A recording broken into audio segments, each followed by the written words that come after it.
the upcoming major. And he's up against the Salt Mine 3 EU champion, Nass, who had a good record against Roas. In fact, if I'm not mistaken, didn't he eliminate him in the top 4? Yeah, Roas ended up going 4th place in every Salt Mine event. I'm actually blanking on it, whether or not it was Nass who eliminated him. I think it was. Oh no, it was actually Naupo who eliminated him. What am I talking about? I know nothing. Where did Nass? Nass definitely did get a win on him. It might have been stage 2 then. Must have been stage 2. Oh no, that was... Yeah, it was. Okay, so Nass' most recent win, run and beat absolutely everyone. So this is definitely going to be a challenge for Roas. He was able to handle Moxie yesterday. Let's see how he does. Handed possession straight to the Saudi Arabian player. Roas from distance. Had the reset threat, that's forced Nass to challenge, and the 50-50 is too good. Roas leads again. Signed 3-2. Is Diaz the best in South American 1v1 right now? I think I would say so, yeah. You can't, like, the thing about 1v1 is if we never rank some players lower for being inactive, then you'll never have you know, enough changes of who's number 1. And Roas not letting Nass turn to play the ball there. And Nass will attack quickly, and there's a beautiful flick from the edge of the box. And we've got 1-goal game. Roas did not get that much of a clear there, didn't really buy him a lot of time. And the quick flick out plays the immediate challenge.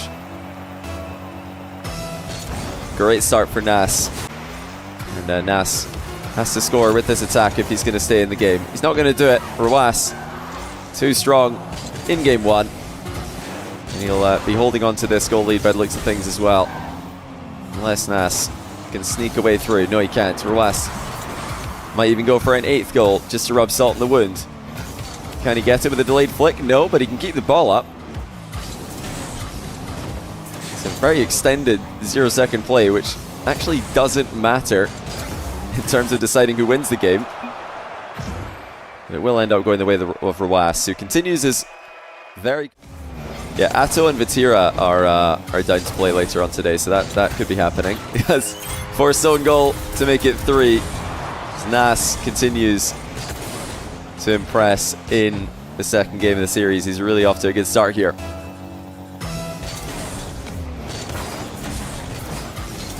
VUI, thanks to the Prime.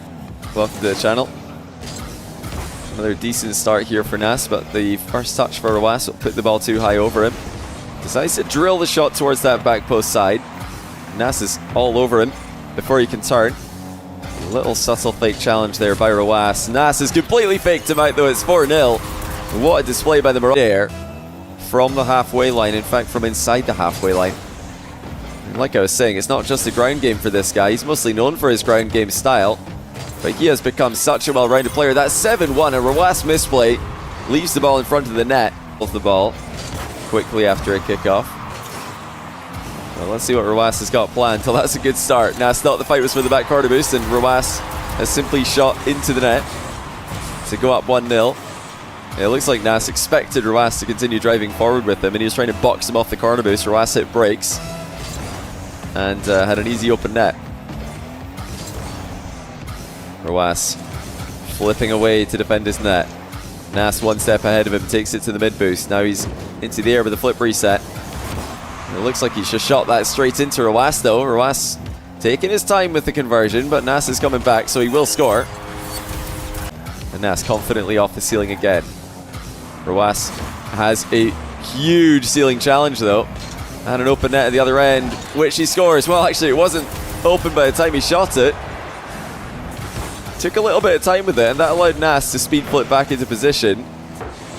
And you know what, that may have been savable. It was a very awkward one. It definitely was savable though. Boost and the possession, and an open net as well. Positional play so effortless for the Saudi Arabian pro. My Twitter later, so do follow me on Twitter using !Twitter in chat, or just scroll down underneath the stream.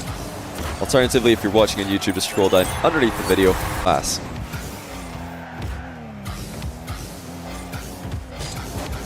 Air dribble bump from Roas. Nass. Oh, what a save waits for Nass to fly over him and then leans back up into the ball to pop it into the crossbar. That's a super difficult save to execute when the air dribble is coming in low.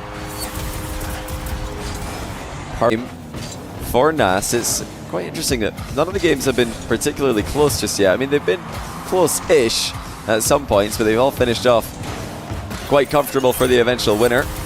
RW9 cuts the lead back to 2 goals.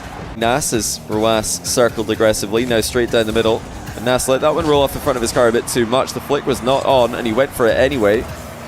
The immediate shot by RW9 with a lot of power on it, but Nass is recovering quickly. RW9 knows.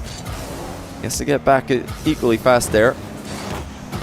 Went for the flip reset fake that time, and Nass read it. That is a big read by Nass.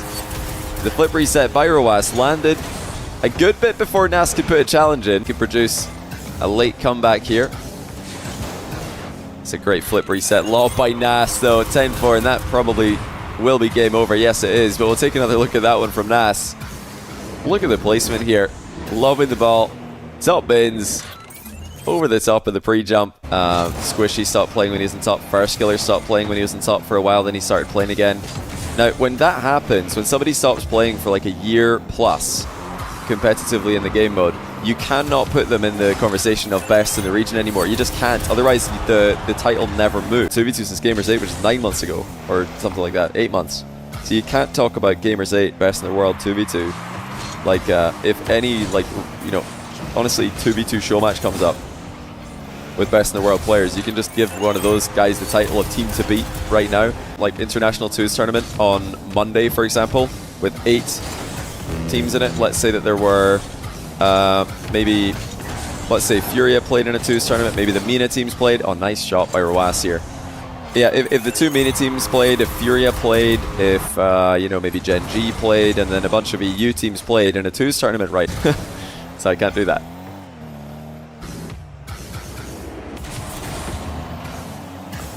Yeah, I would welcome it from another creator. I'd promote it. I'd tweet about it for sure if it happened.